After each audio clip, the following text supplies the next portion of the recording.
여러분 안녕하세요. 여의도 펀드매니저TV입니다. 11월 29일 월요일 금일시장 전망 및 투자 전략 시작하도록 하겠습니다. 정말 아침에 눈뜨기 무서운 그런 날이죠. 혼돈과 공포의 주식시장. 제 제목도 아주 살벌합니다.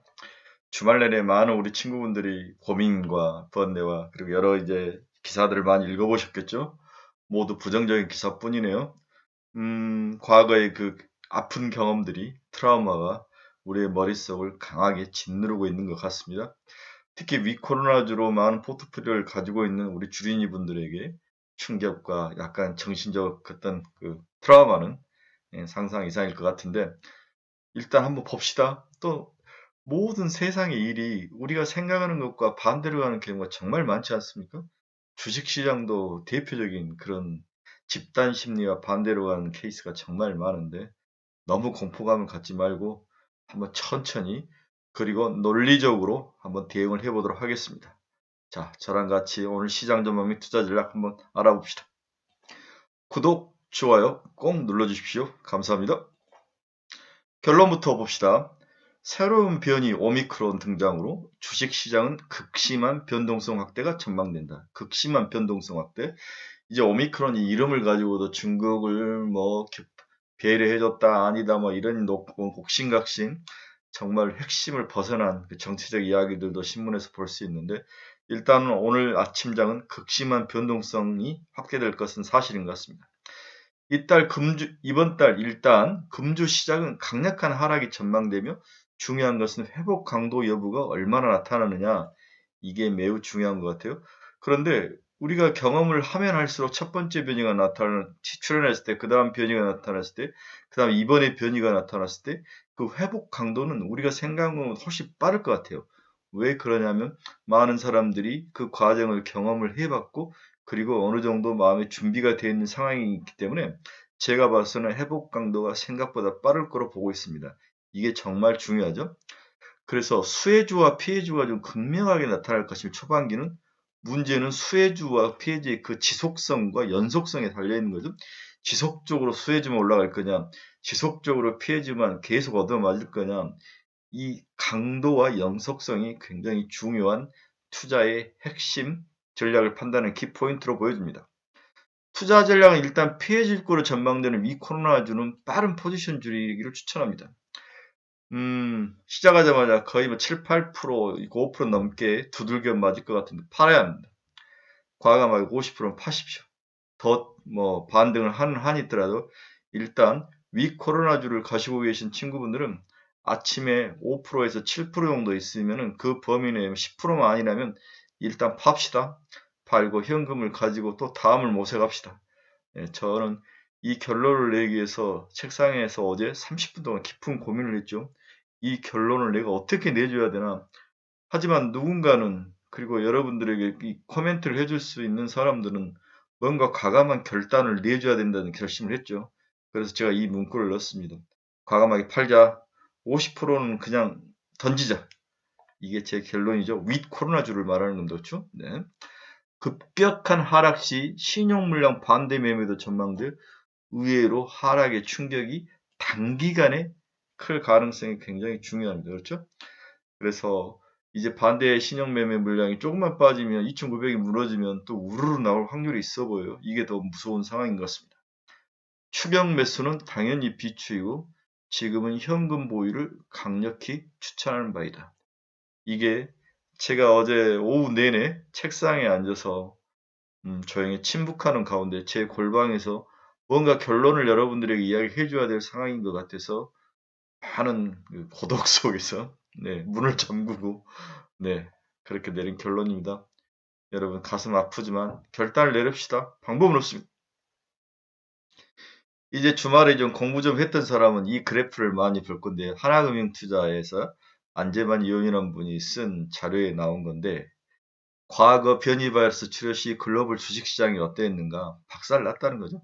코스피도 이렇게 박살나고 인도도 이렇게 박살나고 인도의 변이 바이러스 나타날 때도 글로벌도 이렇게 박살나는 모습이 나타나는 거죠.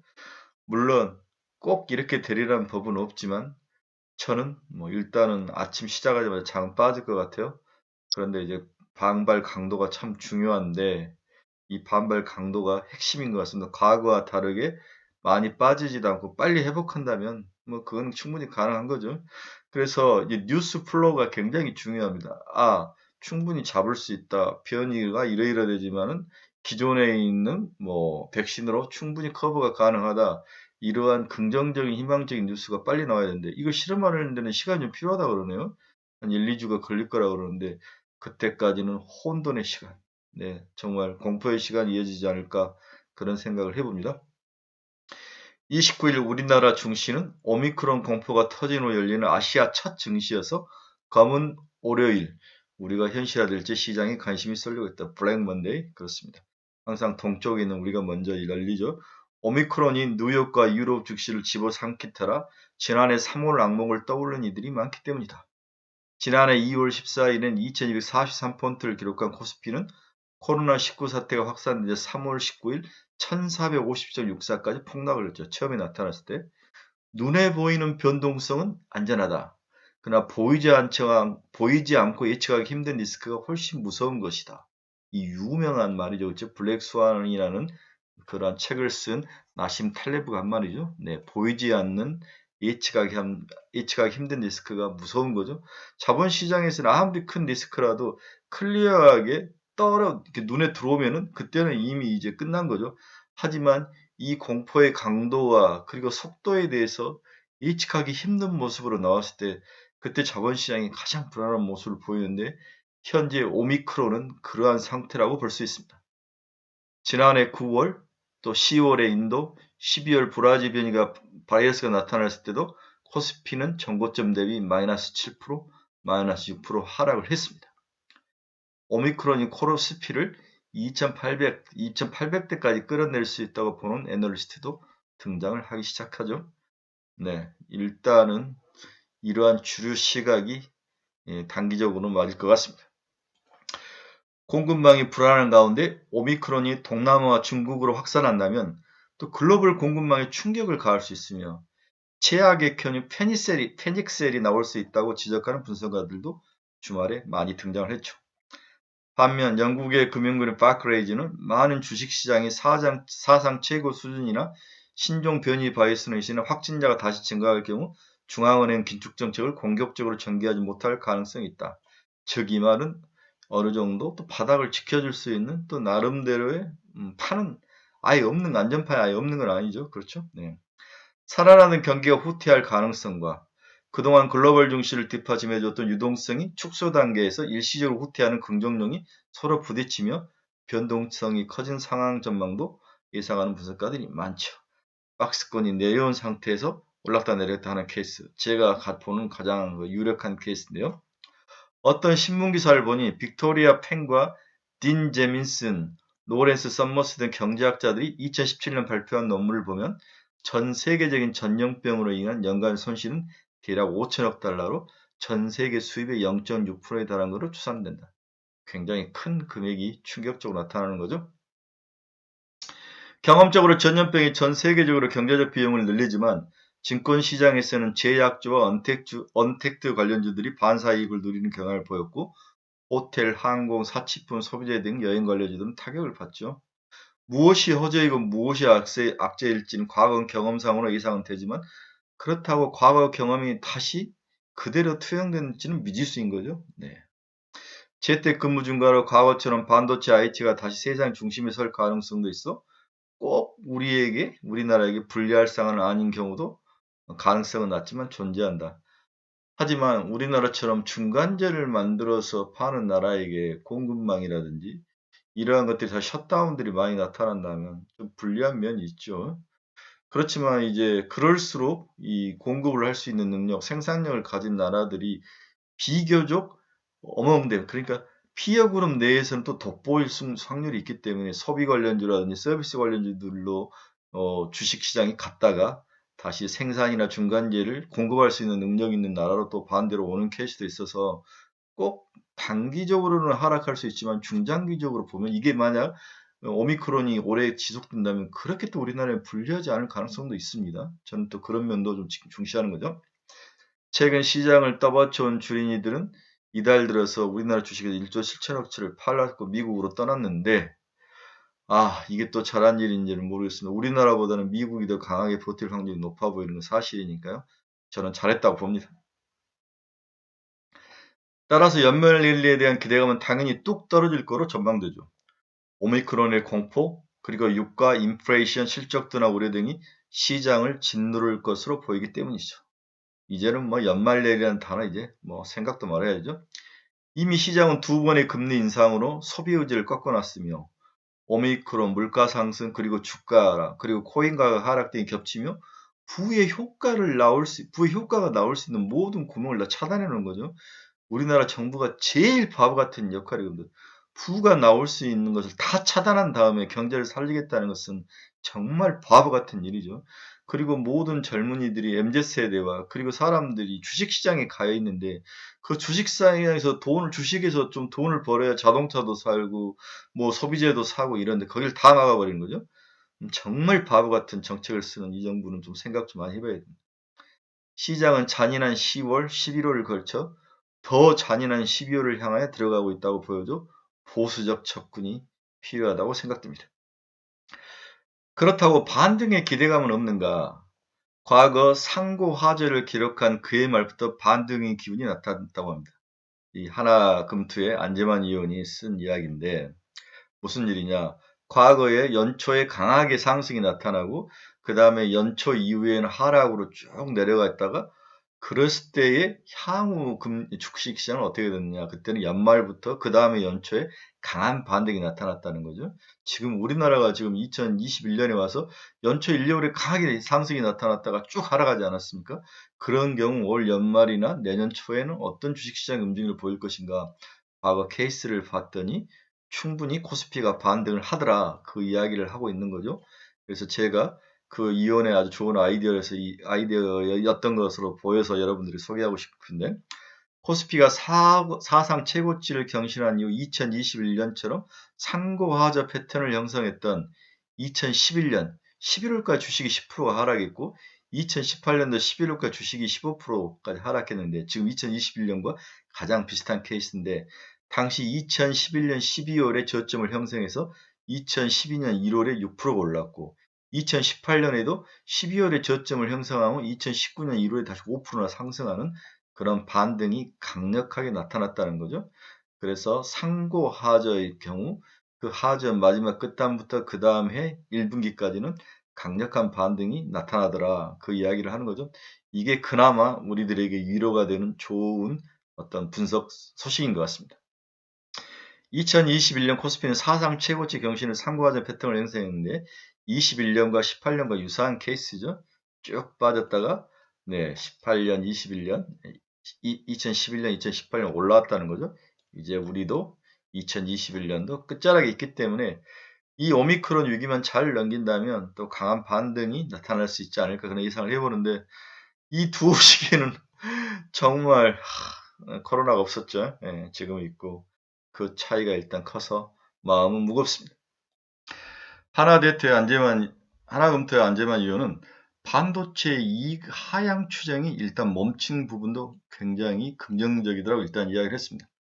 반도체 12개월 예상 순이익이 하향 조정이 마무리되고 있다는 점이 긍정적인 변화 중 하나이다.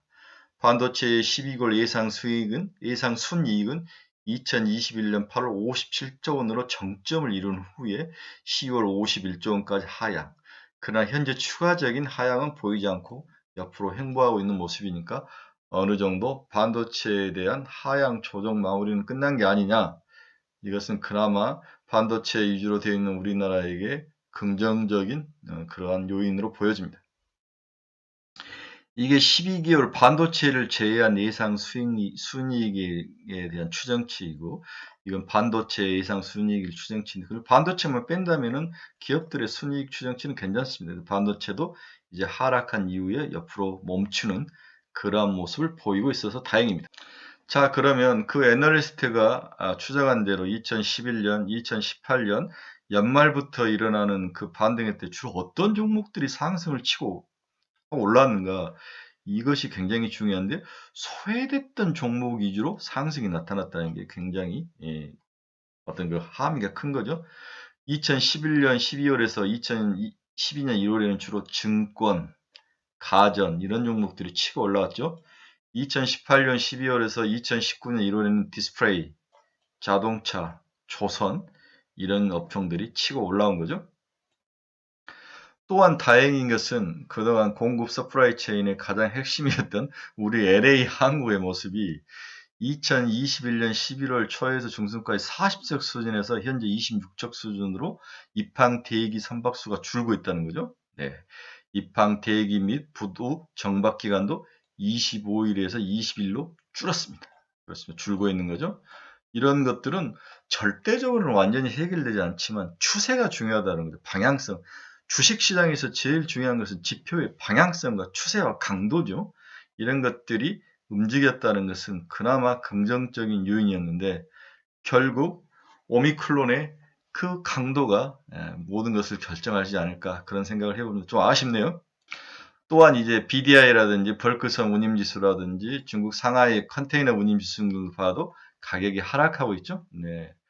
우리나라 지금 인플레이션의 가장 큰 이유, 그 다음에 기업들의 이익 증가가 조금씩 빠지는 이유는 이런 운송비라든지 비용 측면에서 컸는데 이런 부분들이 조금씩 해결되는 긍정적인 모습이 계속 나타나고 있다는 것을 이야기하고 싶습니다. 지난 주말 일요일 날 이제 중국의 통화 정책이 단기적으로 긴축 완화조짐을 보이고 있다는 그러한 분석도 있어서 나름대로 아주 긍정적인 모습도 있었습니다. 중국 통화 정책의 미세 조정 2021년 9월 이후 중국 인민은행이 시중 유동성 공급으로 전환을 하고 있다. 중국 인민은행이 시중 유동성을 공급하는 쪽으로 전환을 하고 있다. 또 중국 통화 정책의 미세 조정 두 번째로는 2021년 10월부터 사회 융자 총액 증가율 YOY로 14%로 상승 반전을, 또 우리나라 M2 같은 거랑 마찬가지죠. 네. 그런 것들이 14%로 상승 반전을 하고 있습니다. 이렇게 바닥에서 튀어 올라오는 거죠.